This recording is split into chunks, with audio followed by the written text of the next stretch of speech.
J, ¿ya? Por si acaso tienen un quiz pendiente y ese quiz trata de valorar lo que hemos hecho en estructuración de pensamiento. Para la parte de planeación y programación vamos a tener otro estilo para evaluar. Pero bueno, a ver, hoy vamos a continuar con esto de programación y vamos a empezar a ver cosas un poco más interesantes y qué otras cosas se pueden hacer dentro de lo que es paradigma de programación orientada a objetos y cómo es que se pueden empezar a resolver problemas un poco más interesantes y que llevan a empezar a tomar mayor envergadura, ¿de acuerdo? Bien, entonces empecemos. Vamos a achicar esta ventana y sigamos.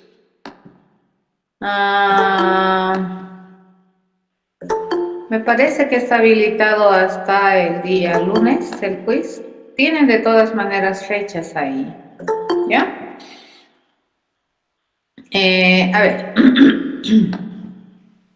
dentro de lo que es programación y dentro de lo que específicamente viene a ser el paradigma orientado a objetos, una de las cualidades de este paradigma es que te permite representar objetos del mundo real, ¿de acuerdo? Hasta la anterior clase, nosotros habíamos estado más pensando en cómo organizar y sistematizar procedimientos que me permitan resolver algunos ejercicios en formato general, ¿no?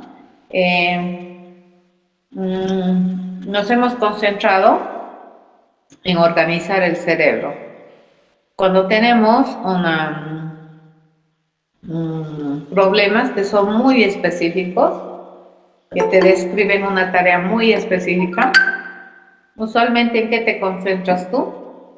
En tratar de esquematizar el procedimiento general para resolver ese problema bastante especificado.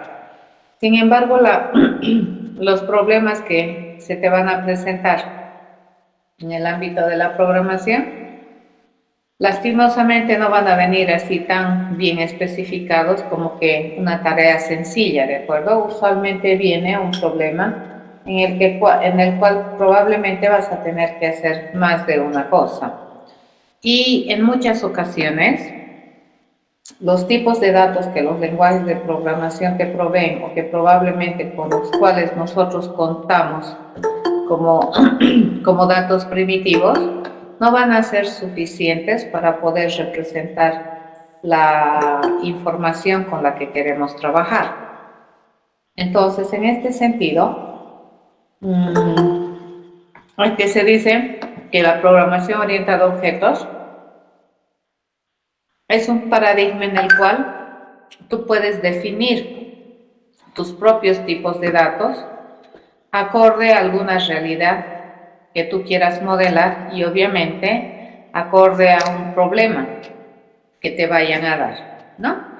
Vamos a empezar a ver con cosas bastante sencillas y vamos a intentar identificar cómo es que se modelan las cosas en programación orientada al objeto. Ahí vamos a empezar a ver que los objetos no solamente van a estar preparados para hacer una tarea muy ocasional y muy casual como lo que habíamos estado haciendo las anteriores clases. Sin embargo, lo que hemos hecho las anteriores clases es muy importante para poder estructurar pensamiento, ¿ya? Ahora la forma de estructurar pensamiento va a ir desde otra perspectiva.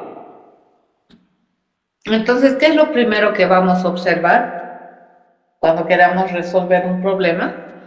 Lo primero que vamos a observar, probablemente en el dominio, va a ser qué tipos de datos nosotros vamos a necesitar para resolver el problema, ¿ya? Estos tipos de datos siempre lo hemos estado haciendo, pero siempre nuestros tipos de datos se han estado moviendo usualmente en datos numéricos, en la mayoría de los casos, y que básicamente están bien identificados en la mayoría de los lenguajes de programación. Los números es lo que nunca te va a faltar dentro de lo que son lenguajes de programación. Pero tipos de datos un poco más complejos, como por ejemplo las personas, estudiantes, autos, aviones o cosas así que tienen más complicación, los lenguajes de programación no te los proveen como tipos ya preestablecidos.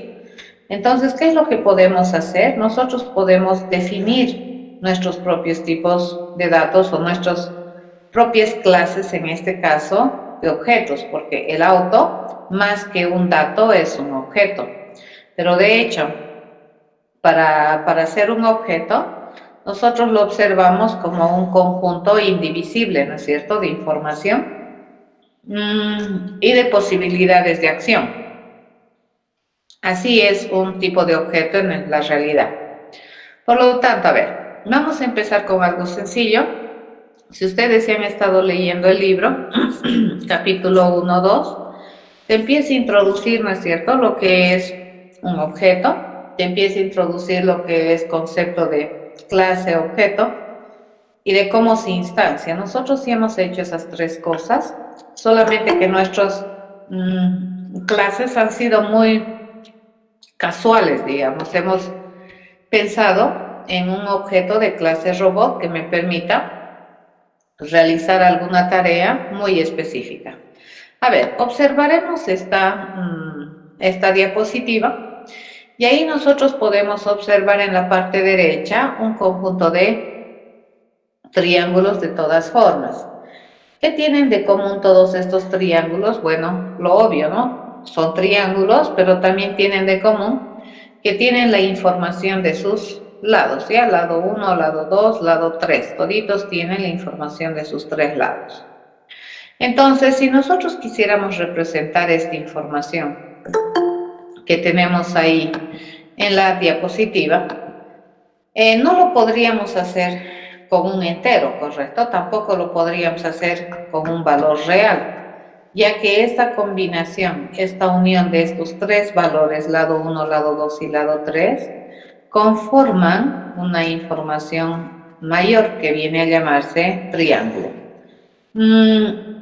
Tampoco me conviene tener los datos separados, ¿no es cierto? Lado 1 por un lado, lado 2 por otro lado y el lado 3 por otro lado. Me interesa tener estos tres datos como una unidad altamente cohesiva que a su vez va a representar un tipo de dato compuesto. Fíjense, este dato que ustedes miran acá es un dato que no es simple, es complicado, es compuesto. Es más, estos ya no se pueden pensar que son datos simples, ¿no es cierto? Son objetos del mundo real. Entonces, si observamos este conjunto, ya habíamos dicho, ¿no? Toditos son triángulos.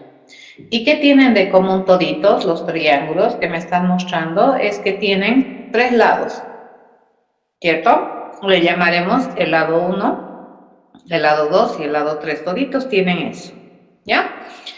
Esto que acabo de recoger, fíjense, por observación, por análisis del contexto de la realidad, se denomina abstracción. Estoy agarrando las características que son comunes al tipo de objetos, ¿de acuerdo? Entonces, ¿qué tienen de común todos estos objetos? Toditos ellos tienen sus tres lados registrados, ¿de acuerdo? Lado 1, lado 2 y lado 3. A ver, nos pondremos a pensar, ¿qué se puede hacer con objetos de esta naturaleza?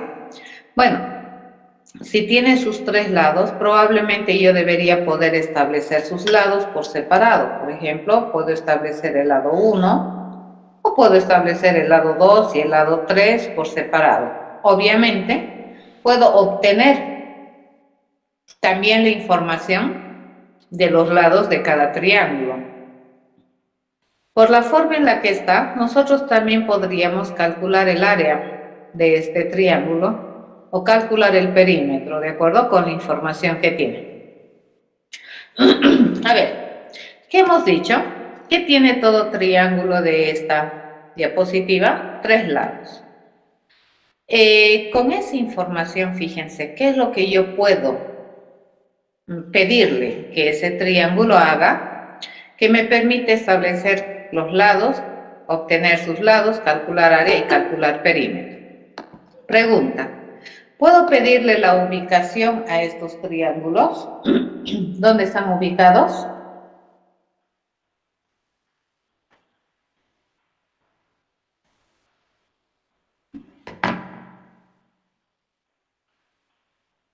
¿Puedo pedirle su ubicación? ¿O puedo tener una funcionalidad que me diga puntos centrales, algo así? ¿Puedo?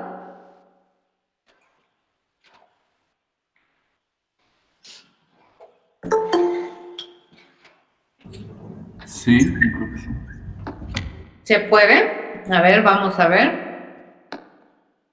Sí, no. A ver.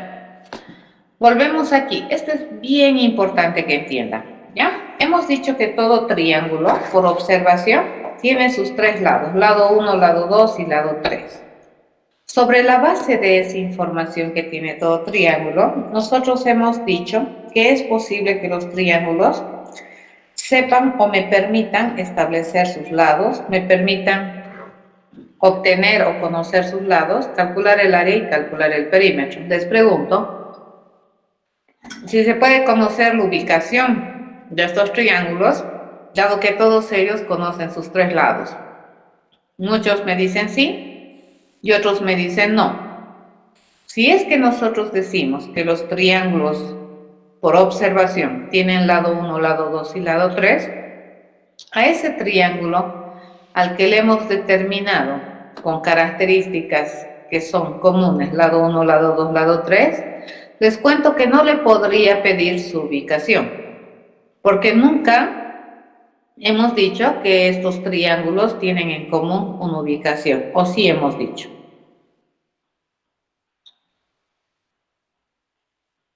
Jamás. Entonces, por esa razón, es imposible que esos triángulos, bajo este modelo, fíjense, todo triángulo para nosotros tiene 3 lados, bajo ese modelo es imposible a estos triángulos pedirles su ubicación. Ya, eso es muy importante cuando se hace modelamiento en programación orientada a objetos y cuando se dice que vamos a representar objetos del mundo real. Las representaciones son eso, son representaciones de un objeto, no son el propio objeto, sino son representaciones que probablemente van a capturar alguna parte de los objetos del mundo real. Probablemente no toda su información, pero la información con la cual nosotros nos vamos a quedar, por ejemplo esta me tiene que permitir también decidir qué se puede hacer con los objetos de esa naturaleza, dado que nosotros hemos decidido representar a objetos de clase triángulo como un conjunto de 3 lados, ¿ya? Pero si le pusiéramos más información, probablemente podríamos hacer más cosas o podríamos solicitar a este triángulo que nos permita conocer más cosas. Pero mientras no hagamos eso, entonces eso es imposible, ¿ya? Bien, esto, fíjense, ya me permite determinar un conjunto de características esenciales que por observación hemos decidido asignarle a objetos de clase triángulo. Por un lado, hemos identificado características de conocimiento que conoce todo triángulo, sus 3 lados, y por otro lado, hemos decidido asignarle características de comportamiento que debería permitirme hacer un triángulo, establecer sus lados, debería poderme permitir obtener sus lados, calcular el área y calcular el perímetro. ¿De acuerdo? Entonces, bajo ese concepto, nosotros vamos a empezar a utilizar este modelo de 3 partes que habíamos dicho, que representa gráficamente a un modelo de clase, ¿ya? Siempre, a ver, Pongan mucha atención, siempre. Los nombres de la clase siempre vienen en singular. Entonces, ¿qué vamos a modelar? Dice, nosotros vamos a modelar objetos que son ¿de qué clase? Son de clase triángulo. ¿Ya? Entonces, jamás el nombre de esta clase es en plural. Esta clase, ¿a quién identifica? A objetos de clase triángulo. ¿Qué hemos dicho que va a tener todo triángulo? Bueno, podemos decirle aquí, vamos a ser más amables y le vamos a decir que tiene tres cosas. El lado 1, el lado 2, ¿de acuerdo? Y el lado 3. Le estamos poniendo nombres más amables, ¿de acuerdo? ¿Qué deberías saber hacer, dice todo triángulo, si es que nosotros concebimos que todo triángulo tiene tres cosas? Debería permitirme, dice, establecer, ¿ya? Los lados. Entonces yo puedo tener un proceso asociado al triángulo que me permite establecer el lado 1, ¿ya? A ver, este es un proceso o este es un método, de acuerdo al libro, se llama método mutador. ¿Cuál es su misión? Su misión es cambiar parcialmente la información de algún triángulo, ¿cierto? En este caso, ¿qué parte del triángulo quiero cambiar o establecer? El lado 1, su nombre, fíjense, es bastante significativo. Quiero establecer el lado 1. Y para establecer el lado 1, probablemente, ¿qué necesito que me envíen? Necesito que me envíes un dato con el cual yo voy a establecer ese lado 1, ¿ya? ¿Qué más hemos dicho? Debería permitirme establecer sus lados. Entonces vamos a hacer cuántos métodos mutadores o métodos establecedores le llamaremos.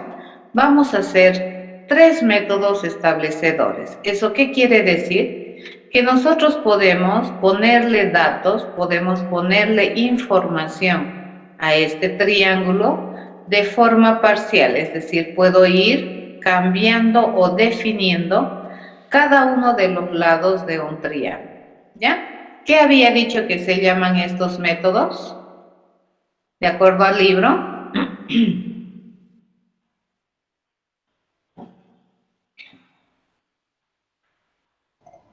¿Están leyendo? Mutadores. Mutadores, ¿de acuerdo? A eso se llaman métodos mutadores, ¿de acuerdo? ¿Por qué son mutadores? Porque te permiten cambiar el estado de alguna característica atribuible del triángulo. Entonces, fíjense, estas 3 cosas que acabo de ponerle responden a la pregunta ¿qué tiene? ¿Qué tiene todo triángulo? Lado 1, lado 2, lado 3. Y esta parte de mi modelo me va a permitir responder ¿y qué sabe hacer todo triángulo? Todo triángulo me debería permitir establecer el lado 1, establecer el lado 2, establecer el lado 3. Hemos dicho que también debería permitirme conocer lo que tiene en el lado 1, ¿cierto? Y también debería permitirme conocer lo que tiene en el lado 2. Y también debería permitirme conocer lo que tiene en el lado 3.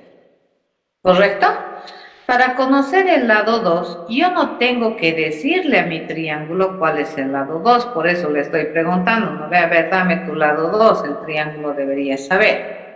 Lo mismo para el lado 2 y lo mismo para el lado 3. Estos famosos métodos se llaman métodos accesadores, ¿ya? ¿Qué me permiten hacer estos métodos? Me permiten acceder a la información del objeto de manera parcelada. Ahora, esto no es obligatorio poner, ¿correcto? Pero en este caso particular nosotros le estamos poniendo para saber, por un lado, los famosos get, se prefijan con get, son los famosos métodos que me permiten acceder aparte de la información del triángulo, ya de un objeto de clase triángulo. Y los métodos set son métodos que me permiten definir con información parte de la información del triángulo. ¿correcto? Por otro lado, ¿qué hemos dicho que deberíamos saber hacer? Dice, este triángulo debería saber calcular su perímetro. Ahora la pregunta aquí, todo objeto de clase triángulo, dado que conoce su lado 1, lado 2, lado 3, ¿sabe calcular perímetro?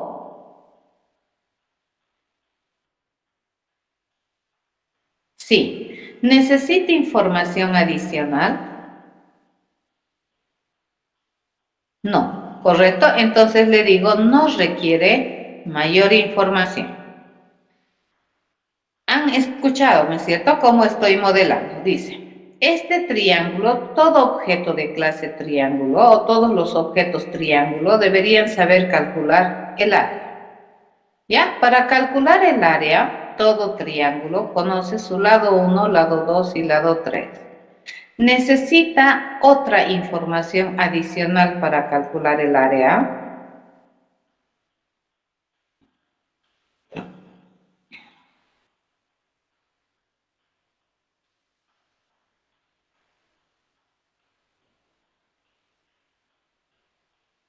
No, ¿de acuerdo? Le digo no.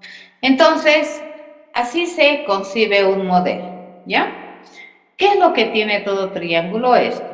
¿Y qué es lo que sabe hacer todo triángulo? Esto.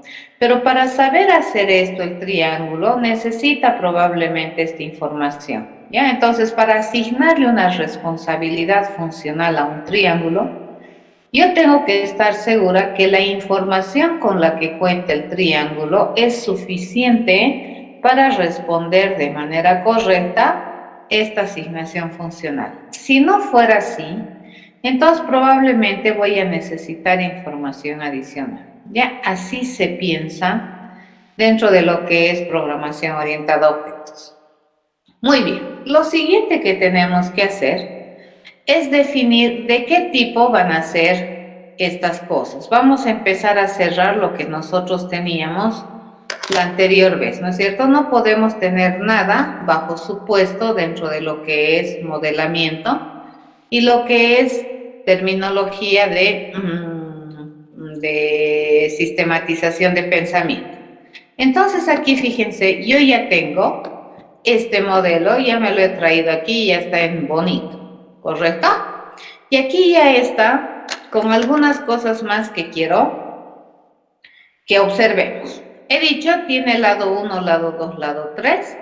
¿Y de qué tipo van a ser esos tres lados? Van a ser de tipo entero. Entonces, este es el momento en el que yo tengo que definir, fíjense, tanto el nombre de la característica, debo definir el nombre de la característica, mejor si es un nombre general, y además tengo que definir el tipo de dato que representa esta característica.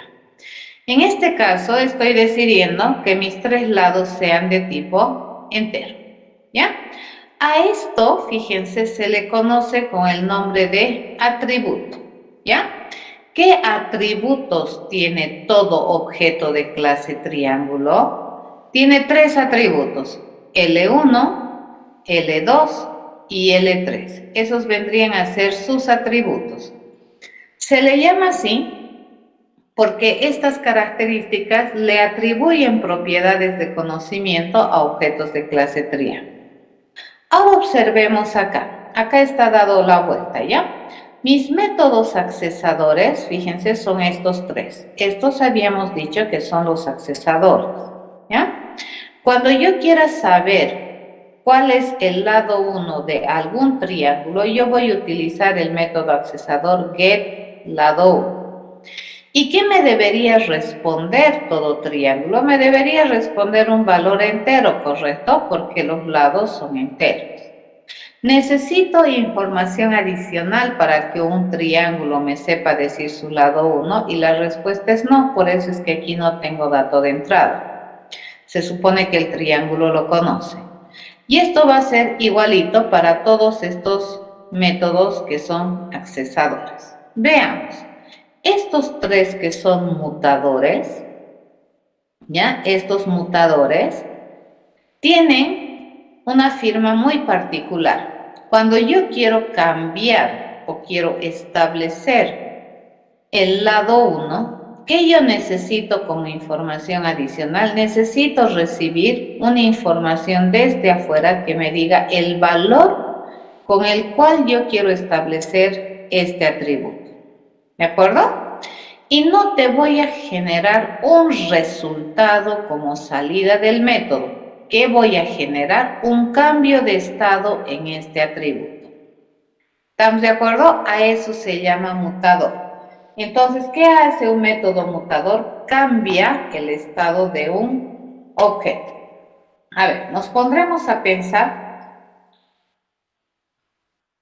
que el estado de un objeto a nivel general está representado con este L1. ¿Ya? Pero este L1 ahorita en la clase es solamente descriptivo. Me dice, todo triángulo tiene lado 1, lado 2, lado 3. Pero ¿qué valor tiene el lado 1? Eso no sabemos.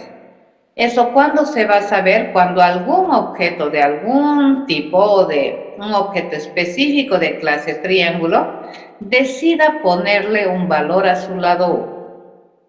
¿De acuerdo? Este no me genera resultado. ¿Qué me genera? Me genera un cambio de estado o un efecto colateral. Así se llama. ¿Hasta aquí vamos bien?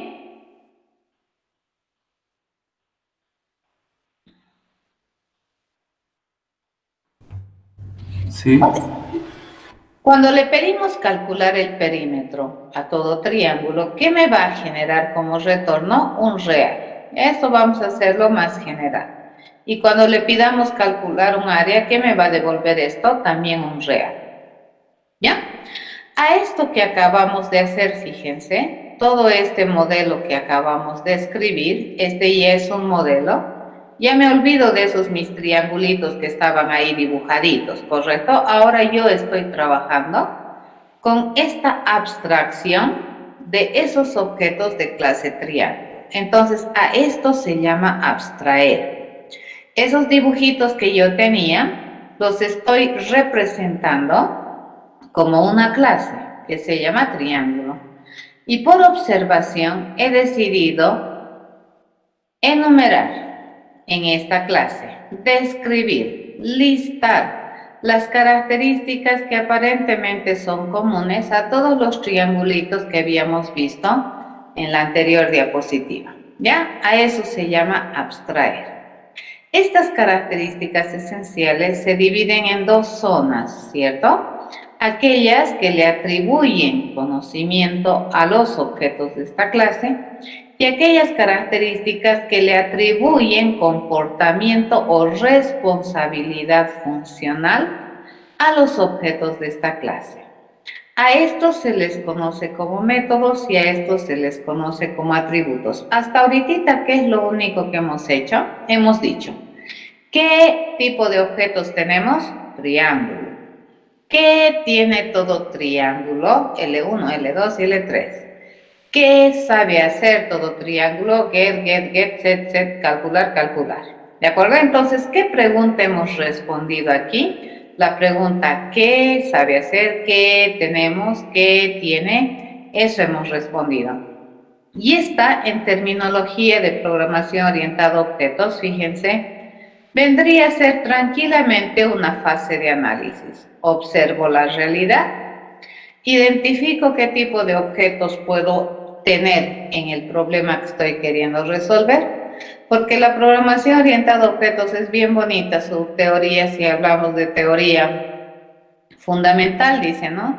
Si yo tengo un problema y en ese problema hay tipos de objetos, obviamente estos tipos de objetos que pertenecen al problema, fíjense, van a ser los objetos que se van a encargar de resolver también el problema, porque son los más indicados a resolver. Esa es la idea en programación orientada a objetos. ¿De acuerdo? Hay un dicho, ¿no? O eres parte del problema o eres parte de la solución. En programación orientada a objetos, nuestros objetos son parte del problema y son parte de la solución. ¿Ya? Así se piensa.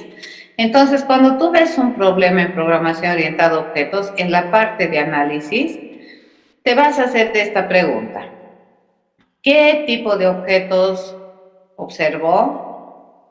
Ok, enumeras, ¿no es cierto? Y este tipo de objeto observo. ¿Ya? La siguiente pregunta que te vas a hacer. Ok, y de este tipo de objetos que he observado, ¿qué tiene todo objeto de esa naturaleza? Pregunto, y voy a obtener esta zona. ¿Correcto? Y la otra pregunta que voy a hacer, ¿qué sabe hacer? Le pregunto, ¿correcto? Y voy a responder esta zona. ¿Entendido? Una vez que respondemos, tiene lado 1, lado 2, sabe hacer esto, vuelvo acá y me vengo aquí. Fíjense, estamos empezando a bajar de nivel, ¿no es cierto? Primero observamos qué tipo de objeto, luego, una vez que tenemos el tipo de objeto, qué tiene que sabe hacer. Después, seguimos bajando en nuestros niveles de especialización o especificación. Le digo, ok, dice que tiene lado 1, lado 2, lado 3. ¿De qué tipo van a ser esos datos enteros? ¿Ya? Luego vengo aquí, dice que tiene que saber permitirme obtener información del lado 1. Ok, le digo, tiene que permitirme, ok. ¿Qué datos adicionales necesita aparte de los que ya cuenta? Me pregunto. Si me dice que necesita 3, 4, 2 o si no necesita nada, entonces nada. ¿Y qué se compromete a generarme como salida? ¿Resultado o efecto? Le pregunto. Si me dice resultado, entonces lo siguiente que identifico. ¿Y qué tipo de resultado? Así. ¿De acuerdo? Entonces, fíjense este modelito que he hecho.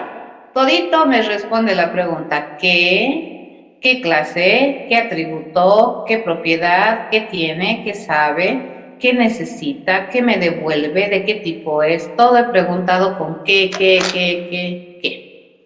¿Estamos bien? ¿Ya? Este modelo, fíjense, es muy obvio, ¿correcto? Todo triángulo, desde lo que hemos visto, prácticamente tiene esas cosas que habíamos identificado. Ese es el primer paso en programación orientada a objetos, ¿de acuerdo? Cuando tú tienes un problema ya mayor, entonces, ¿cuál es la estrategia de solución que vas a agarrar? Esta. Primero, observas tu problema. Eso va a ser tu realidad. Identificas tipos de objeto, identificas características esenciales del tipo de objeto, identificas tipificaciones que necesita, que se compromete a generarme, y eso ya es un buen modelo. Una vez que terminamos de hacer eso, tenemos que responder la otra pregunta. ¿De acuerdo? Ok, ya, estamos de acuerdo, dice. Todo triángulo tiene que saber decir su lado 1, su lado 2, su lado 3. Tiene que saber establecer lado 1, lado 2, lado 3. Tiene que saber calcular perímetro y calcular área. Entonces, la pregunta que ahora me toca responder, ¿y cómo lo sabe hacer? Es la pregunta. ¿De acuerdo? ¿Cómo? ¿Qué cómo? ¿Cómo sabe hacer esto? Pregunto. ¿Cómo sabe hacer? ¿Y cuál será el procedimiento para hacer esto? Le pregunto. Entonces aquí nosotros ya vamos a empezar a utilizar lo que hemos estado trabajando hasta ahora. ¿Qué tenemos que hacer? Un procedimiento sistemático que me permita resolver de manera correcta el servicio o la propiedad funcional que le hemos asignado a un objeto de clase triángulo cuando se le pide calcular el perímetro. ¿Ya? Este triángulo, fíjense, ya sabe hacer más cosas que solo mi robot que sabía hacer una. Esta ya tiene mayor peso, ¿no es cierto? Tiene mayor peso funcional. ¿Entendido? Entonces, ¿dónde va a empezar a entrar esto de mi estructuración de cerebro? Aquí. Aquí yo tengo que empezar a estructurar cerebro, ¿correcto? Entonces, manos a la obra. Vamos a intentar estructurar de cada uno de los procesos, vamos a responder el cómo. Antes de ir a programar, siempre es bueno hacer a mano alzada, aunque sea, organizar tu pensamiento. Veamos, vamos a empezar con el primero, ¿ya? No se van a olvidar. Vayan anotándose en su cuaderno y me dice, ya vamos a empezar. A ver, ¿cómo se piensa acá? Fíjense, mi proceso, el que quiero hacer es este, ¿ya? ¿Cuál es el nombre del proceso? Fíjense, el nombre de mi proceso, ¿qué cosa es? Se llama get lado 1. ¿De acuerdo? Como entrada de datos, ¿qué necesito? Fíjense, como entrada de datos, nada. Ya no necesito entrada de datos. Como salida, fíjense, como salida, me comprometo a devolverle el lado 1. ¿Correcto? Que aparentemente debería pertenecer a los enteros positivos. ¿Está bien? Así se piensa. Fíjense, esto lo estoy llevando al otro lado. A ver, ¿cómo sería el procedimiento para poder obtener el lado 1? Dado que todo triángulo, fíjense, ahora sí, esto le estamos achacando en un futuro a un objeto. Y ese objeto en su cabecita, fíjense en su cerebro, si le queremos poner como persona a nuestro objeto, en su cabecita, ¿qué sabe? Sabe la información de L1, sabe L2 y sabe L3. ¿Ya? Entonces, ¿cómo podemos obtener mi salida? Dice, yo quiero que me devuelvas el lado 1. ¿A qué sería equivalente el lado 1? Dado que mi objeto conoce L1, L2 y L3. ¿A qué sería?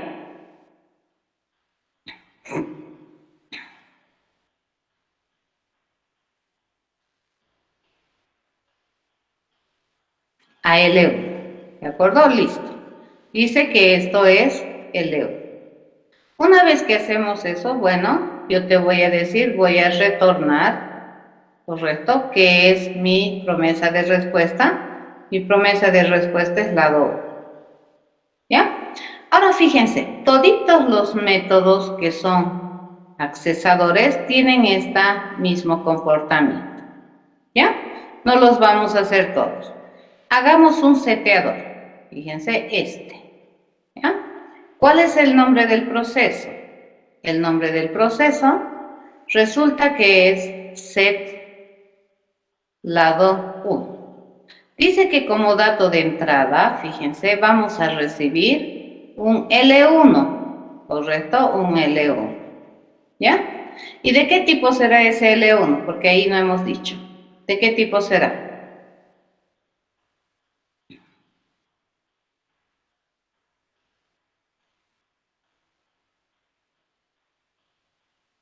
Porque acá tengo que decir entero, ¿correcto? Entonces este pertenece al dominio de los enteros. Y mi salida, fíjense, que se compromete a generarme como resultado nada. ¿Ya? Pero algo va a hacer. Esto no significa que el proceso hace nada. Esto significa que el proceso no genera un resultado, sino que genera probablemente un cambio de estado. ¿Ya? Y en este caso, básicamente, ¿para qué sirve este proceso? Yo tengo que poner este L1 aquí, en la cabecita del triángulo. Entonces le digo L1, ¿de acuerdo? Le vamos a poner con L1. Pero ¿cuál L1? Acá nos vamos a agarrar y yo le digo, este L1, fíjense, este L1 que le corresponde al L1 que tiene mi objeto, lo vamos a definir con el L1 que me está llegando como dato de entrada. Este dato de entrada dice que quiere que lo definamos aquí. ¿De acuerdo? Instrucción de asignación. Esto que me han dado, eso lo voy a poner. Y como este proceso no se compromete a generarme resultado, entonces este no debería tener return.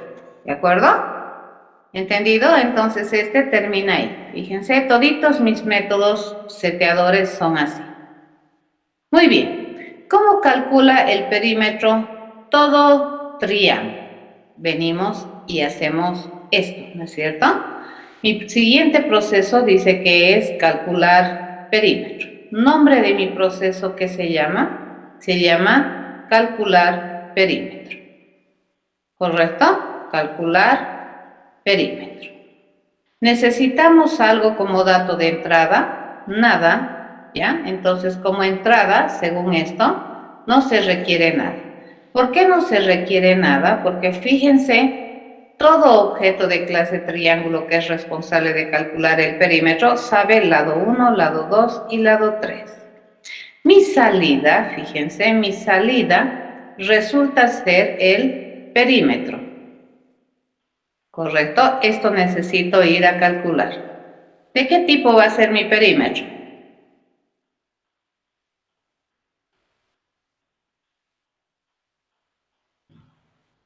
Real, ¿correcto? Entonces somos nomás fieles a lo que hemos modelado.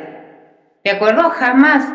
A veces los estudiantes modelan bien bonito esto y cuando van a concebir ya el cómo realizar, todo lo destroza y eso no es interesante, ¿ya? Entonces, aquí, ¿qué se compromete a devolver? Un real. Entonces, mi resultado debería ser un real.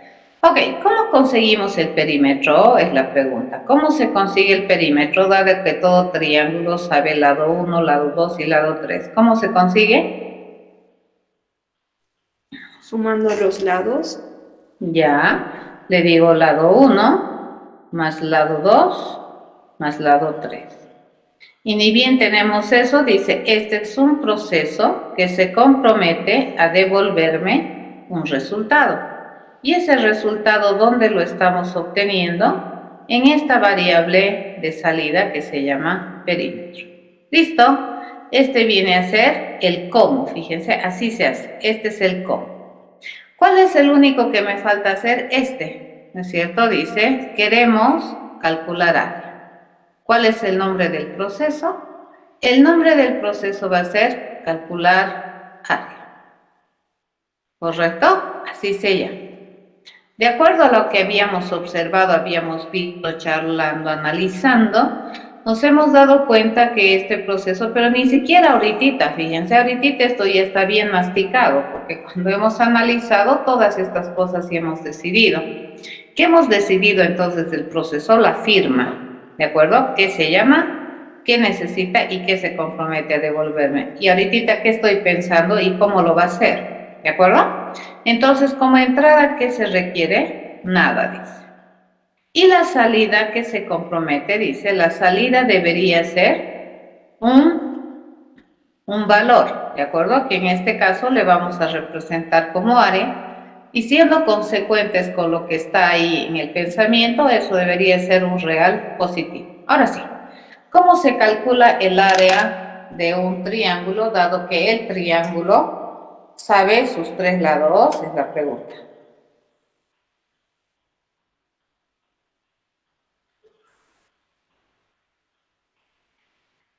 ¿Saben?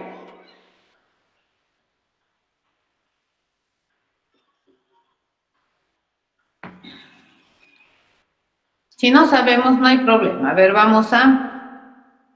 tenemos que saber, ¿no es cierto? Lado 1 por lado 2 dividido entre 2, ¿por qué? Eso solamente funcionaría si lado 1 y lado 2 son los catetos de un triángulo rectángulo. Pero no sabemos si es un triángulo rectángulo, puede ser cualquiera. En el dibujito que teníamos, podía ser cualquiera. Base por la altura de entre 2. ¿Y qué es la base? Un lado. ¿Y qué es la altura? La base sería el lado más largo. ¿Ya? ¿Y la altura?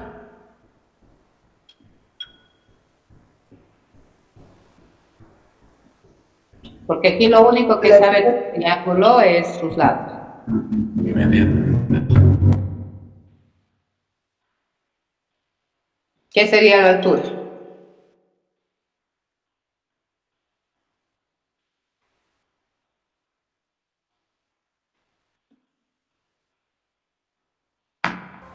Del lado más alto. Es que depende. Es que el lado más largo y el más alto no sé cómo distinguir. La altura sería la media 3. ¿Qué? La media 3. La media 3. ¿Y cómo se calcula la mediatriz? Supongamos que yo tengo este triángulo, fíjate, así.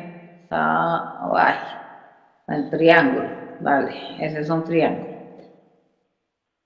¿Ya?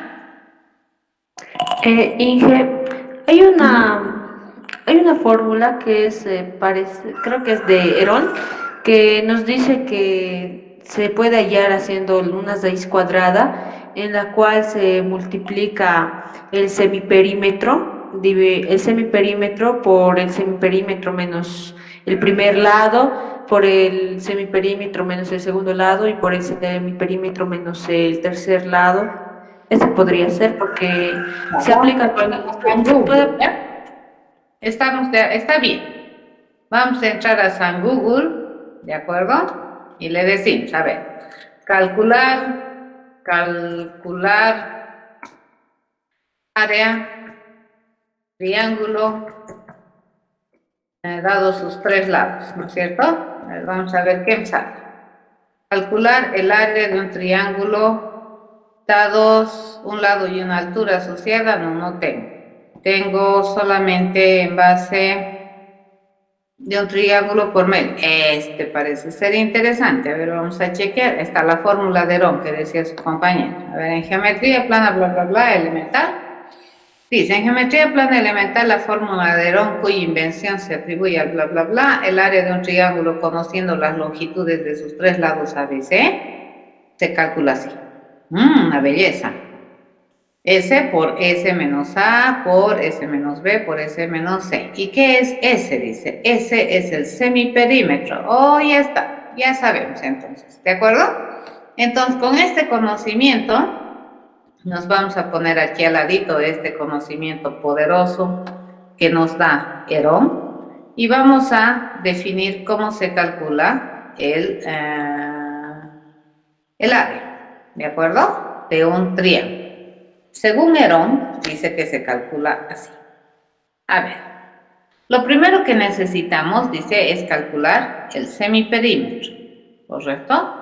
Y el semiperímetro va a ser el resultado de pedirle a este triángulo mismo, fíjense, le voy a pedir que calcule su perímetro. ¿Para qué lo vuelvo a hacer, correcto? Le voy a pedir, oye, triángulo, calcula el perímetro, se supone que sabes. Y eso lo voy a dividir entre dos. Eso es el semiperímetro. ¿Listo?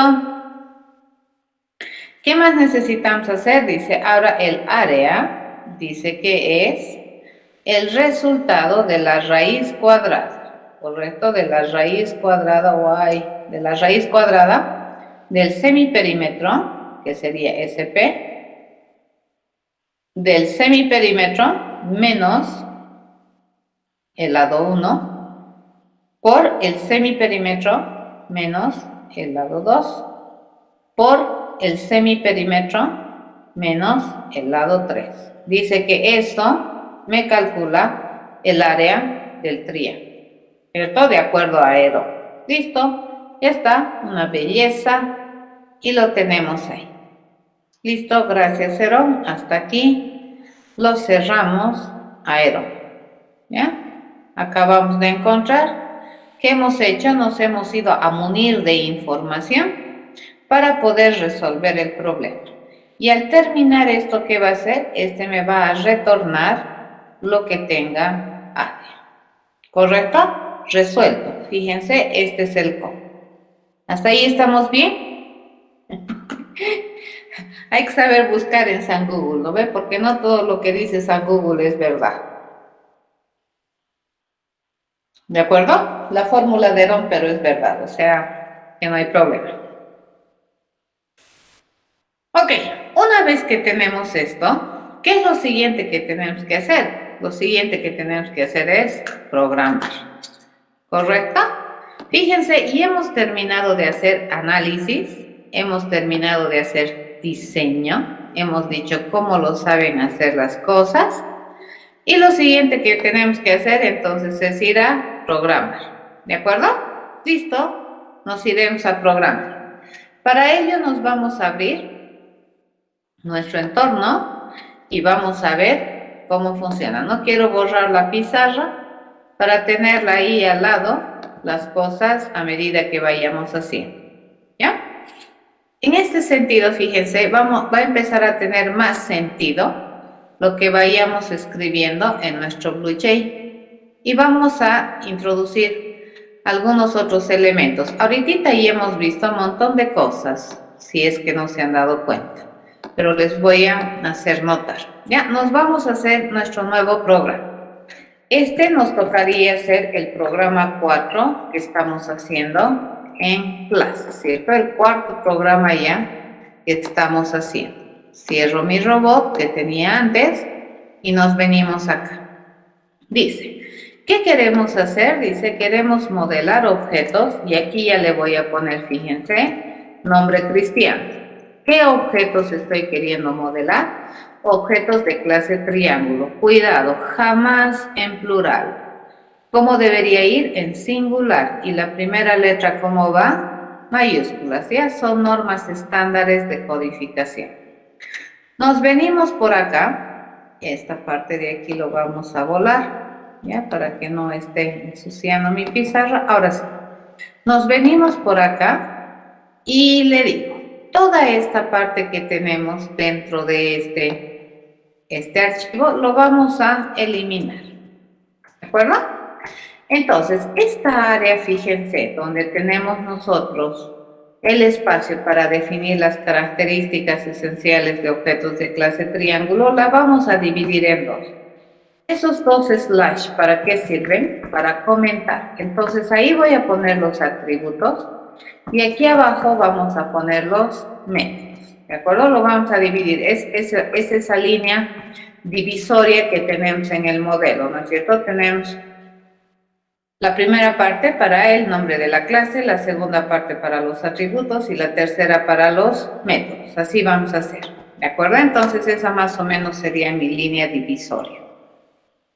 ¿Qué tiene como atributos este objeto? Dice, todo objeto de clase triángulo va a tener 3 atributos. Y los atributos, ¿cómo vienen aquí? Como declaraciones. Fíjense, voy a declarar que tiene un atributo o un dato, todo triángulo, denominado L1, que es de tipo entero. Tiene otro dato denominado L2, que es de tipo entero, y tiene otro dato denominado L3, que es de tipo entero. Esos serían los atributos, ¿correcto? Y aquí abajo me ven. ¿Qué se supone que debería saber hacer todo triángulo? Y solamente respetamos siglas. Dice, todo triángulo debería permitirme saber su lado 1, ¿cierto? A ver, nos venimos aquí atrás. ¿Cómo estaba? No, get L1. No era get lado 1, es get L1, ¿correcto? ¿Necesito información adicional? No, dice. Y fíjense, hacemos esto. Mi promesa de respuesta, ¿qué cosa es? Es el lado 1. ¿Ok? Ya estoy copiándolo. Fíjense, mis gets. ¿Ya? Nada de entrada. Mi salida, ¿qué va a ser? Lado 1. ¿De qué tipo va a ser? Entero.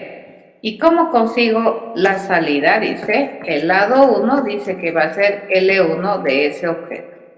Dado que todo objeto de clase triángulo sabe L1, L2 y L3, entonces, ¿qué vamos a decir? Que mi lado 1 se va a establecer con L1. Acabo de hacer mi primer método accesador. Similar a este van a ser mis otros dos métodos accesadores. Si yo quiero acceder al lado 2, entonces probablemente, ¿qué estoy buscando? El lado 2. ¿Y el lado 2 cómo lo vamos a establecer? Con el atributo que conocen los objetos de esta clase, y al terminar, ¿qué le vamos a decir? Que vamos a retornar el lado 2. Segundo método accesador. El tercer método accesador, fíjense, similar, ¿correcto? Y este, ¿qué me va a devolver? Supuestamente el lado 3. Y el lado 3 lo vamos a establecer, y variable de resultado se va a establecer con L3, que representa, dentro de la concepción que nosotros hemos realizado para el diseño de objetos de clase triángulo, ese representaría al lado 3. Hacemos nuestros métodos mutadores, ¿ya? Estos métodos mutadores tienen característica void, que significa que no generan resultado, pero eso no significa que hacen nada. Hacen algo, pero no me van a generar resultado, ¿ya? Entonces, estos se llaman los famosos set L1. Y a diferencia de los gets, estos sí requieren dato de entrada. ¿Qué va a requerir? Va a requerir un L1 que es de tipo entero. Entonces recordemos, nuestros parámetros de entrada, como siempre iban como declaraciones, ¿de acuerdo? Acabo de decir que necesitamos un dato de entrada. Y aquí básicamente, ¿qué le tenía que decir? Que L1 lo tenía que poner con L1, pero aquí hay que hacer diferencia. ¿Cuál L1 quiero establecer? Este L1, ¿correcto? De este objeto, que estaría ejecutándose en tiempo de ejecución, que ahorita no hay, con este L1. Entonces, para distinguir el L1 atributo del L1 parámetro, al atributo le vamos a poner el operador de ámbito this. ¿Ya? Entonces, cuando yo le digo this, dice el L1 de quién, el puntito es operador de ámbito. Eso ya hemos visto en la lista de operadores. ¿De quién? De este objeto. This, ¿qué significa este objeto? ¿Ya? Entonces le estoy poniendo en el atributo L1 de este objeto, le voy a poner lo que me están mandando en L1. ¿Ya? Así funciona. Ok, lo mismo hacemos con L2. Para poder hacer este L2, dice que nosotros necesitamos como dato de entrada también un L2. Y la misma idea, ¿no es cierto? Vamos a establecer el atributo L2 de este objeto con el parámetro L2 que me estás mandando. Como ustedes han podido observar, estos métodos que son mutadores usualmente no tienen resultado como retorno, por eso son void. Por lo cual, en consecuencia, en su cuerpo tampoco tienen la instrucción return, ¿de acuerdo? ¿Por qué? Porque se supone que no te generan resultado, entonces no tienen que devolverte nada. En cambio, estos que se comprometen a devolverte un resultado siempre deberían tener una instrucción de retorno. Hasta aquí, todo bien. Dice, todo triángulo debería saber calcular el perímetro, ¿cierto? ¿Y qué necesitamos como dato de entrada? Según aquí, nada.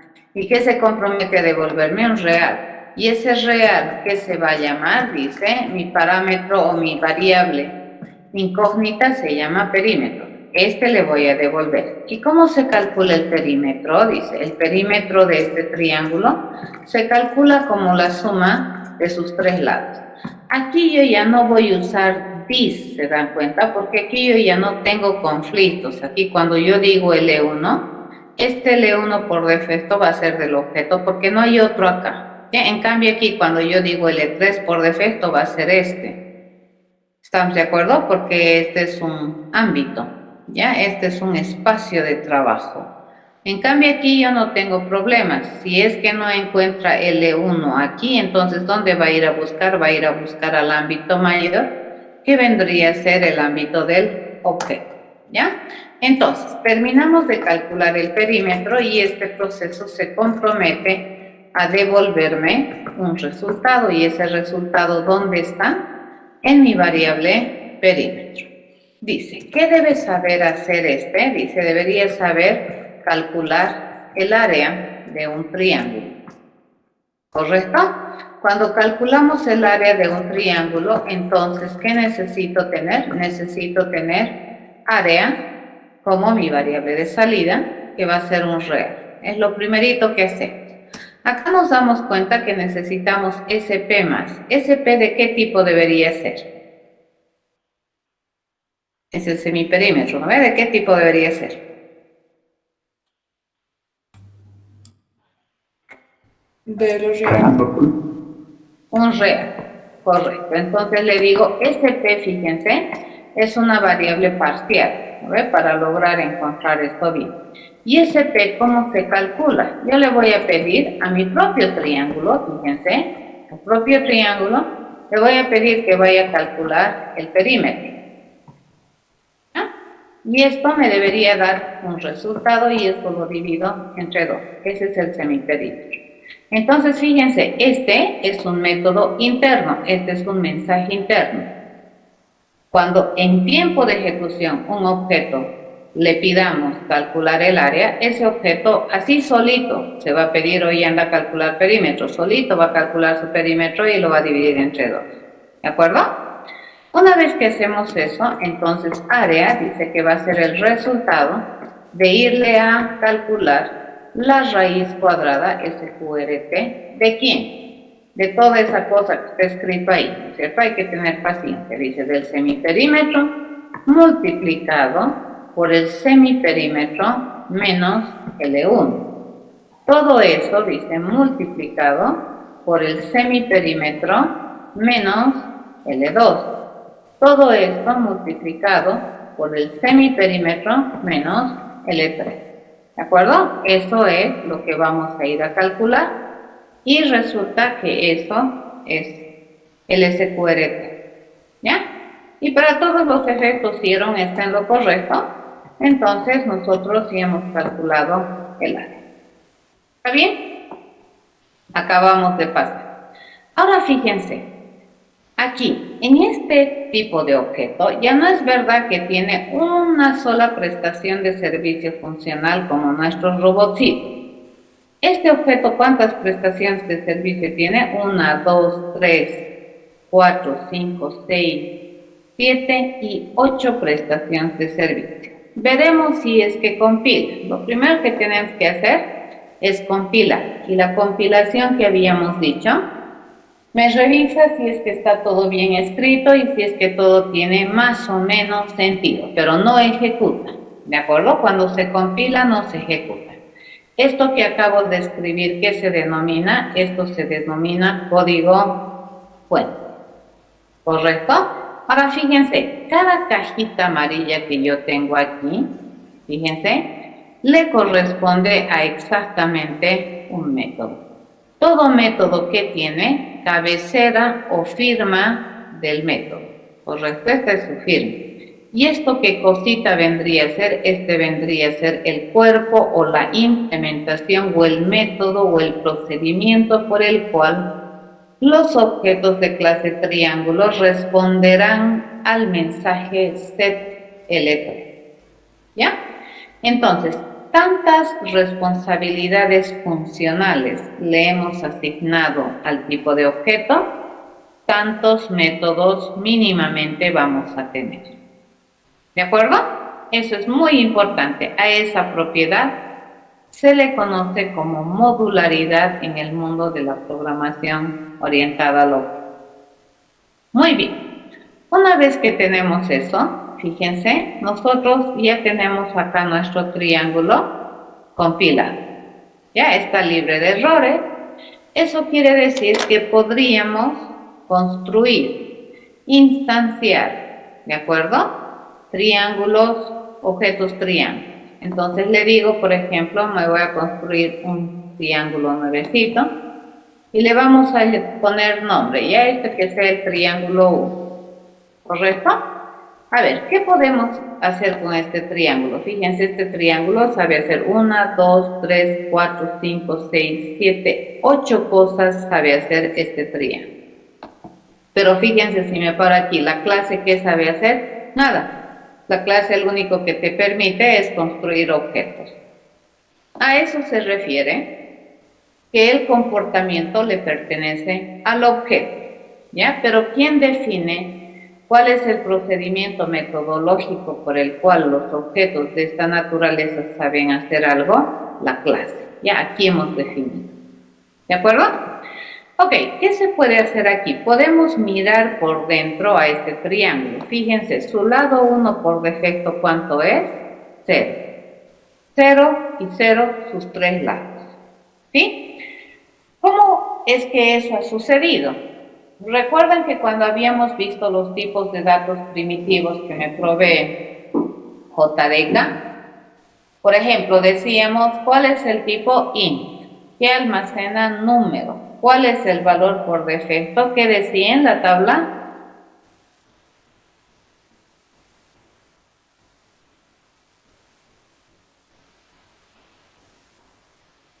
0, ¿correcto? Entonces aquí, ¿qué es lo que ha hecho? Le ha definido valores por defecto.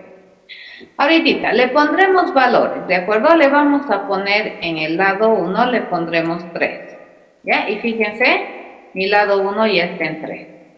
Le vamos a pedir establecer el lado 2 y le pondremos en el lado 2, 4. Fíjense, mi lado 2 ya está en 4. Le vamos a pedir establecer el lado 3 en 5. Establecemos y fíjense, ese es mi lado 5, ¿ya? Este que es el triángulo 1, nos vamos a crear otro objeto de la clase triángulo, que es el triángulo 2. Ahora fíjense, si yo le miro a mi triángulo 2 por adentro, mi triángulo 2 tiene su lado 1, lado 2 y lado 3 en 0. Este y este son objetos de clase triángulo, sin embargo, este es diferente a este. ¿Por qué razón? Uno, por su nombre. Este se llama tri1 y este se llama tri2. Dos, por su estado, fíjense. Este en su estado tiene 3, 4, 5 para lado 1, lado 2, lado 3 correspondientemente. Y acá sus tres lados son en 0. ¿Correcto? ¿Sí? Ambos, ¿qué saben hacer? Fíjense, obviamente ambos, si yo al triángulo 1 le pregunto calcular el perímetro, ¿qué me va a devolver? 2. Pero si yo al triángulo 2 le pido calcular el perímetro, obviamente, ¿qué me va a devolver? 0. ¿De acuerdo? Han ejecutado el mismo proceso, sin embargo, me generan distintos resultados. ¿Por qué razón? Porque los objetos tienen distinto estado. Entonces, escribo. A ver, este que tenemos aquí, esto que se tiene aquí, se le conoce como identidad, ¿de acuerdo? Todo objeto que tiene identidad. Y la identidad, como su nombre dice, tiene la finalidad de identificar de manera unívoca a un objeto dentro del programa. ¿Ya? Entonces, cada que yo señalo a tri1, estoy señalando a este objeto, jamás se va a confundir con él. Otra cosa, ¿no? Eso los hace distintos, fíjense, si bien es cierto los dos son de clase triángulo, los dos son distintos porque tienen distinto nombre. Segundo, a esto que nosotros les ponemos aquí, fíjense, esta parte que tienen acá, a eso se le denomina, dentro de terminología orientada a objetos, el estado del objeto, ¿ya? Y el estado del objeto hace que los objetos verdaderamente sean diferentes, no solamente su nombre, sino lo que contiene y lo que representa. Por otro lado, son individuales, fíjense, yo puedo pedirle a este triángulo, nos venimos acá, y yo le puedo pedir a este triángulo establecer su lado con 30, por ejemplo, o con, porque podemos pedir a, ¿qué le he dicho? ¿No? Le podemos pedir establecer su lado 1 con, qué sé yo, 6. ¿Ya? Y fíjense, independientemente este triángulo de este otro triángulo se comporta, ¿ya? Y cambia de estado. A eso se llama que el proceso set no me genera resultados, sino que más bien genera un cambio de estado en la condición interna del objeto. Le decimos que el lado 2 se establezca con 8, ¿ya? Y el lado 3 le vamos a decir que se establezca con 12, por ejemplo. ¿Ya? Entonces, fíjense, el estado de este objeto acaba de cambiar. ¿Y por qué ha cambiado? Porque yo le he pedido al objeto cambiar el estado de sus lados, ¿correcto? Por eso se llama set, establecer el estado lado por lado, ¿ya? A esto, fíjense que tengo acá, a eso se denomina comportamiento. ¿Qué significa? Que los objetos tienen comportamiento. ¿Quiénes? Los objetos, ya no la clase. Entonces, acá yo ya le puedo pedir a esta clase, ¿ya? Ya le puedo pedir, fíjense, calcular el área del triángulo 2 y me responde 21, 33, 33, 33, 07. Cuando le he preguntado a quién, al triángulo 2, que le he preguntado calcular el área. ¿A esto qué se denomina, jóvenes? Esto es un mensaje, ¿ya? Esto que acabo de hacer aquí, fíjense, esto es un mensaje. En terminología orientada a objetos es un mensaje. ¿A quién le he mandado el mensaje? A un objeto. ¿Ya? ¿Estamos de acuerdo? ¿Sí? Esto es mensaje. ¿A quién le he mandado el mensaje? A este individuo. Y eso me responde 2133 porque tiene este estado.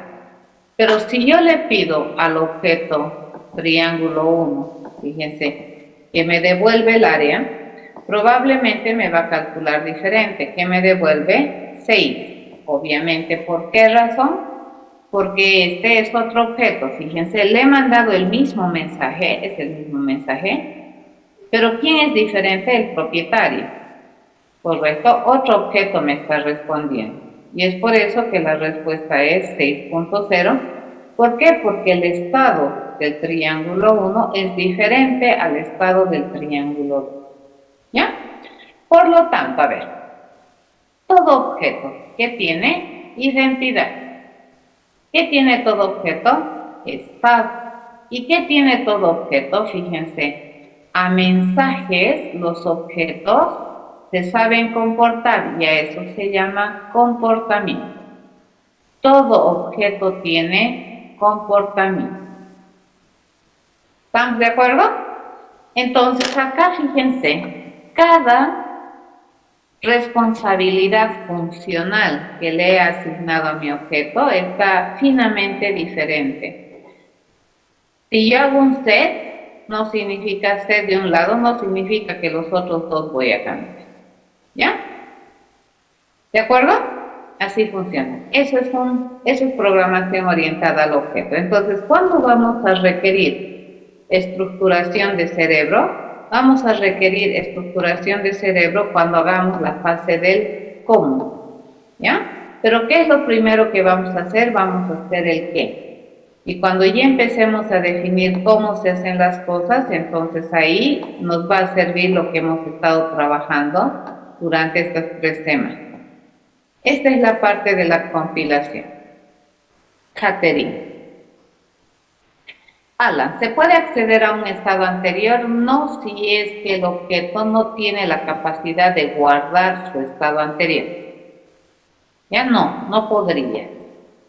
Tendrías que enseñarle al objeto a que mantenga su estado anterior. O sea, no hay un rollback, no hay un back, un forward, no existe, ¿de acuerdo? A menos que programes al objeto para comportarse así, que puedas hacer back o forward y que se comporte como corresponde.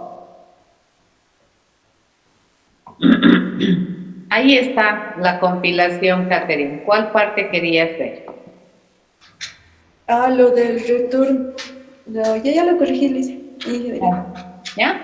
Entonces, esto fíjense que estamos haciendo. ¿Por qué a nosotros particularmente nos gusta utilizar BlueJ? Porque ya podemos ver muy rápidamente cómo las cosas funcionan sin necesidad de tener un programa demasiado ampuloso. Esto, fíjense, ya es tiempo de ejecución. Esto está en ejecución.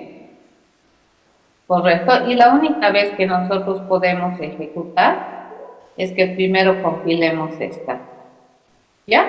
Mientras esta no se compila, yo no puedo entrar a tiempo de ejecución. ¿Estamos de acuerdo? Puedo crear tantos objetos como yo quiera de clase triángulo y cada uno de ellos va a ser diferente. ¿Ya? ¿Consultas?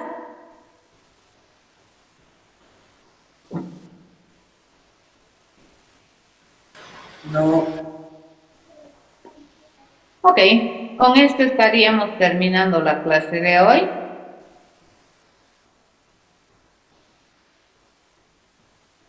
Dice,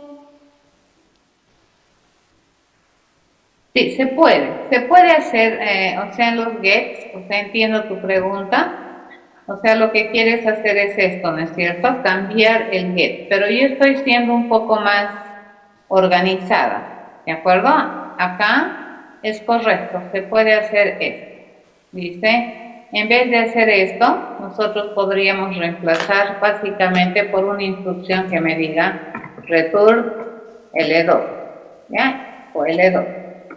Y completamente válido, ¿ya? Pero estamos haciendo más o menos lo que la estructuración de cerebro me pide. ¿Ya? El get es un método, fíjense, es un método accesador. Yo aquí le puedo pedir, por ejemplo, get, ¿ya? No veo, ¿no es cierto? No sé qué tiene, porque ahorita, si me fijo aquí sin inspeccionar, yo no sé qué tiene en L1, en L2 y en L3, ¿ya? Entonces, si yo quiero saber cuál es su lado 1, le digo get y me va a decir 6. Si yo le digo cuál es tu lado 2, me va a decir 8. Estamos bien, ¿ya? Para eso sirve el get.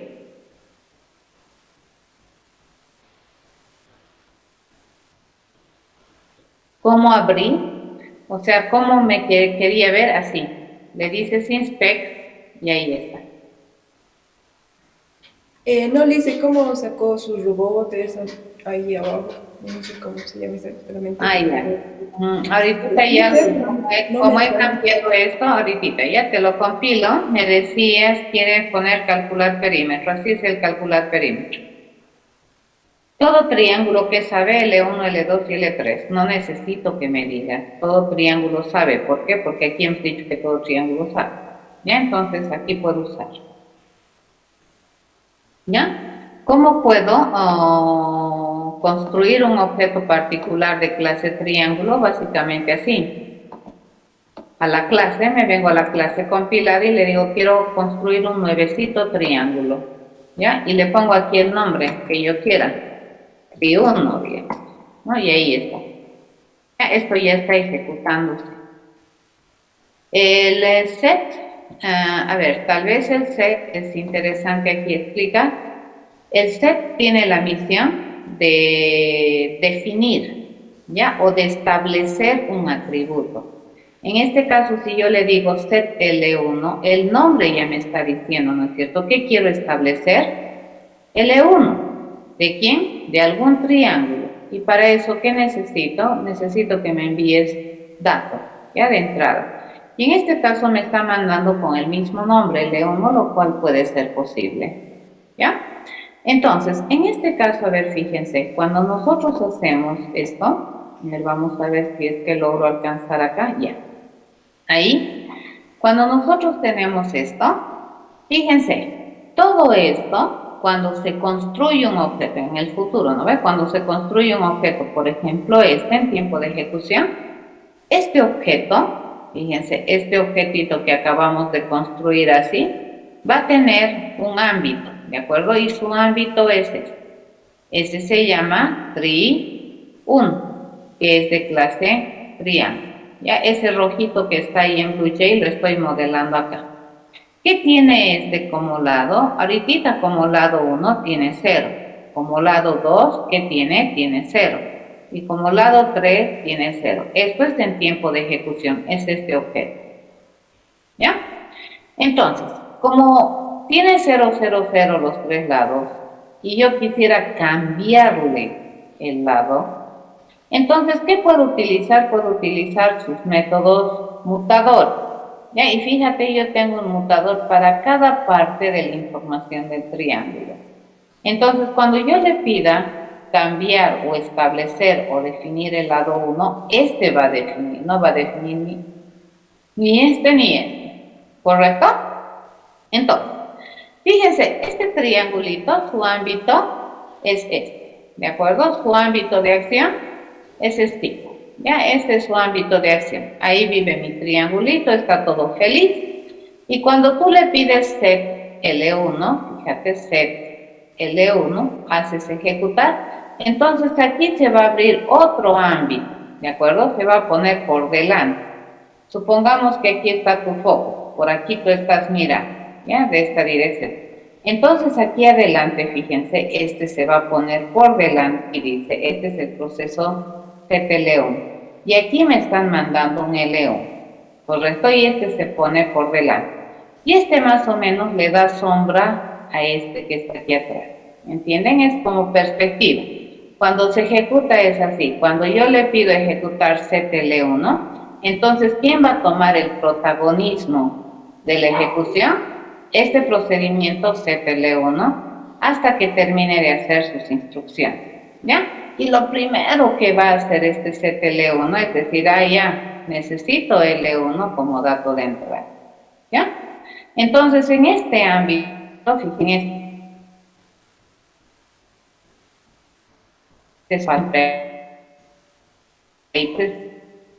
espacio ZL1, ¿ya?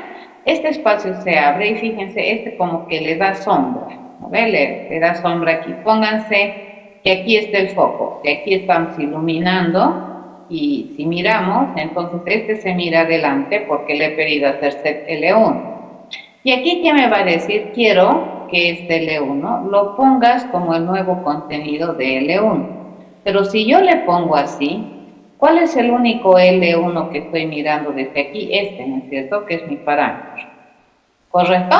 Pero si yo quiero referirme a este L1, entonces tengo que ayudarle y le digo, ya, está bien. Cuando digo L1, así, a secas, me estoy refiriendo a este L1 que se observa. Pero si yo quiero este este L1 ¿de quién es? ¿A quién le pertenece? A este objeto que está ejecutando el método setL1, ¿ya? Entonces, por eso se pone el modificador de acceso o el operador de ámbito disk. Y yo le digo, quiero acceder al L1 de este objeto que está ejecutando setL1. ¿Quién es el objeto que está ejecutando setL1? Este. ¿Ya? Y quiero acceder a su L1 de este objeto. Entonces, eso me permite hacer referencia a esto y hacer la asignación de manera correcta. ¿Ya? Así funciona. Una vez que termina, por ejemplo, tú defines, supongamos que aquí viene 3, ¿no ve? Entonces, este 3, ¿dónde lo voy a poner? En el L1 de este. Entonces, ¿este con qué se va a cambiar? Con 3. Termina el proceso, ¿correcto? Termina el proceso. ¿Y qué es lo que va a hacer tu compilador o tu máquina ejecutora? Va a agarrar y le va a borrar todo este espacio. Ya no hay más este espacio. Pero ¿qué es lo que ha quedado? Fíjense, ya no hay sombra, nada. ¿Qué es lo que ha quedado? Esta asignación. ¿De acuerdo? Eso se ha quedado. Aquí hemos asignado ese. ¿Estamos de acuerdo? A eso se llama cambiar estado. ¿Ya? ¿Alguna otra pregunta?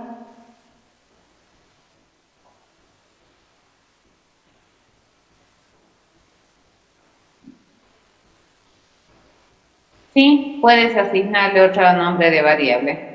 Se podría, es más, en estándares a veces te dicen, ¿no? Que los parámetros siempre deberían anteponerse con una n, algo así. Ya, que diga nueva L1.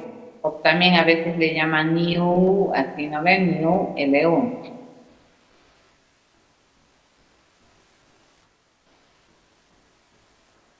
¿Por qué no? A ver, vamos a chequear por qué no se hace.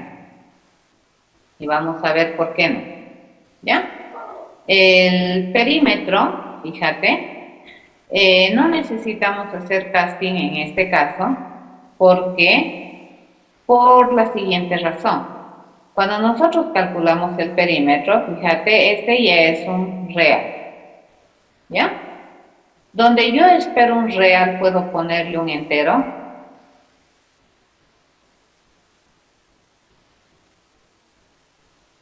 ¿Puedo? Sí, ¿lo ven?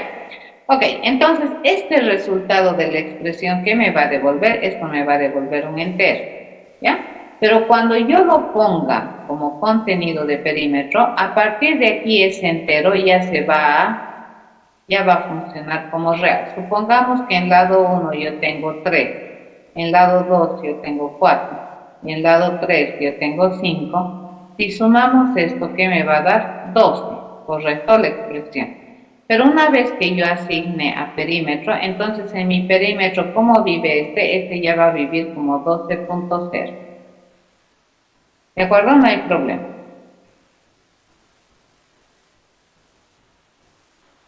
¿Ya? Entonces, cuando yo le pido calcular el perímetro, fíjate, este ya me va a devolver un real.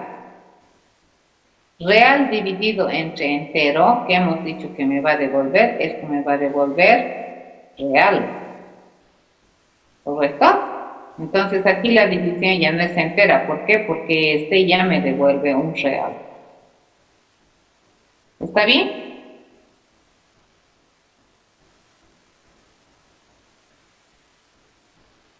Ok. ¿Qué más? ¿Qué preguntas más tienen?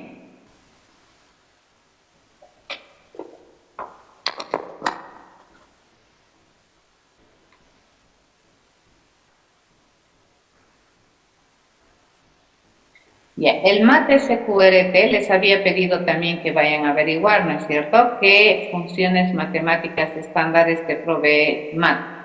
MAT es la clase en la cual se tienen un conjunto de funciones comunes de la matemática, y el SQRT es Square, ¿ya? Es un acrónimo. SQRT, raíz cuadrada. ¿Ya? El void, ¿para qué significa? Void significa que este método no genera resultado.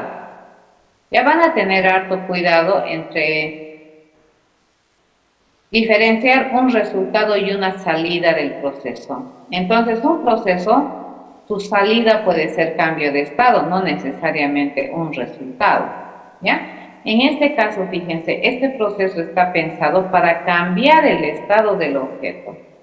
Ya no me va a devolver un resultado, me va a generar un cambio de estado, un efecto lateral. Entonces, cuando tenemos esa clase de procedimientos, la tipificación del proceso es un void. Si tienes un void, entonces este no tiene return, no tiene que tener return, ¿ya? Entonces, ¿qué significa que no genera resultado? No te genera un valor, ¿te das cuenta? Como resultado del proceso. Este proceso, ¿qué te va a generar? Cambio de estado, y nosotros ya lo hemos visto en acción. ¿Ya? Eso es void.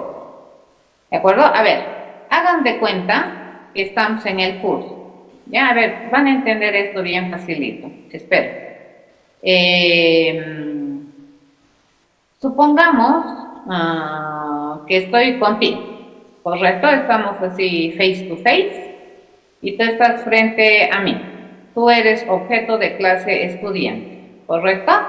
Y yo te mando este mensaje y te digo, a ver, tú, o sea, cualquiera de ustedes, tú, dame lápiz.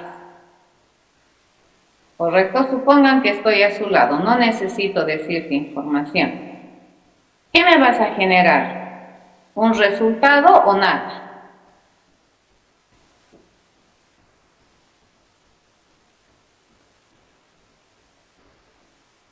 ¿Qué me vas a generar? Si yo te digo, oye tú, con mi dedo acusador, ¿no ve? Dame el lápiz. ¿Cuál es el resultado de tu respuesta? La entrega del lápiz. Un lápiz, ¿de acuerdo? Es un lápiz. Entonces, tu resultado debería ser lápiz. Entonces, yo con mi manito, así mi mano, ¿no ves? Así, mi manito debería estar esperando tu lapicito. Ya aquí vas a poner lapicito. ¿Entendido?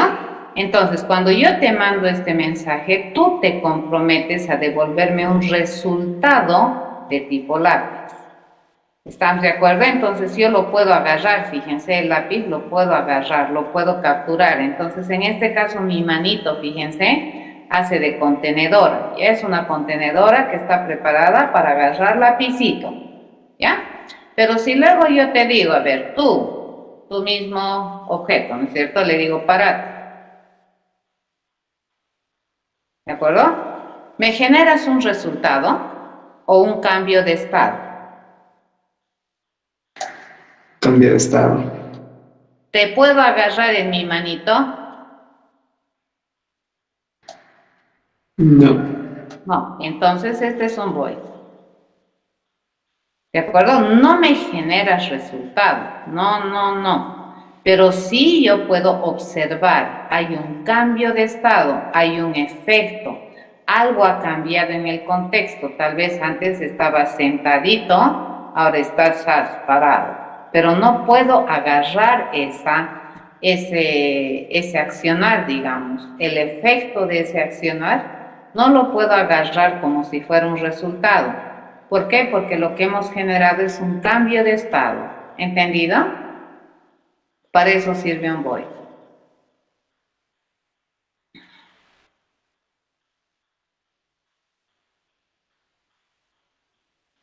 ¿Estamos de acuerdo?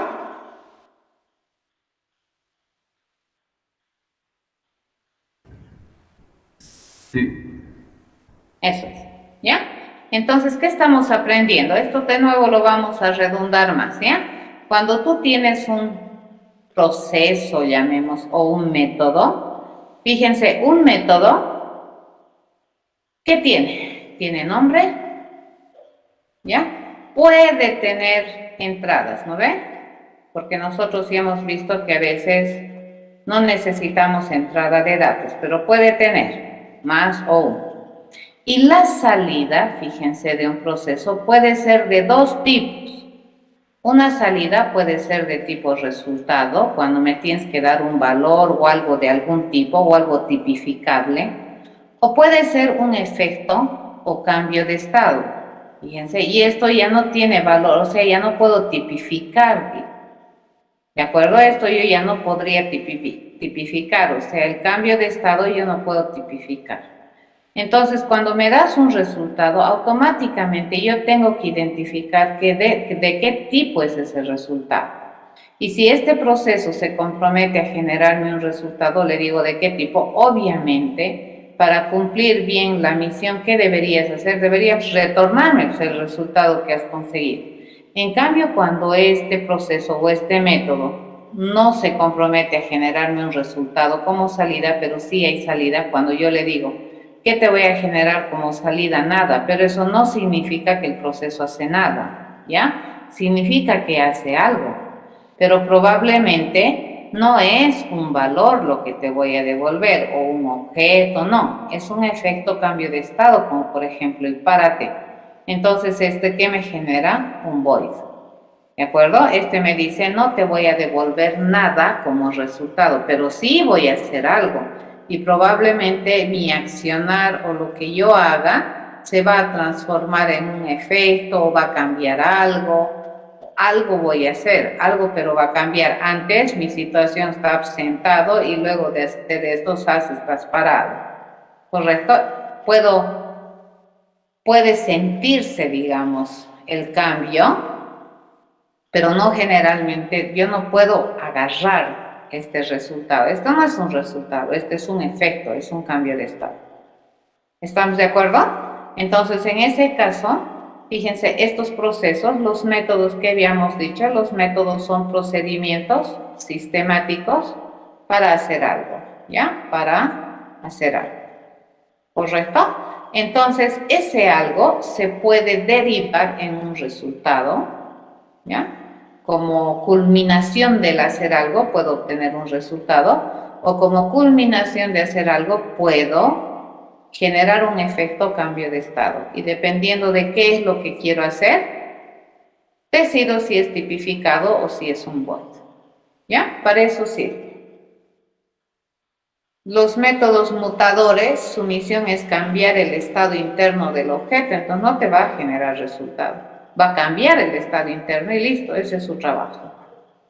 En cambio, los métodos accesadores tienen la misión de devolverte la información que tiene el objeto. Y ahí tú puedes agarrar esa información en algún otro lado. ¿De acuerdo?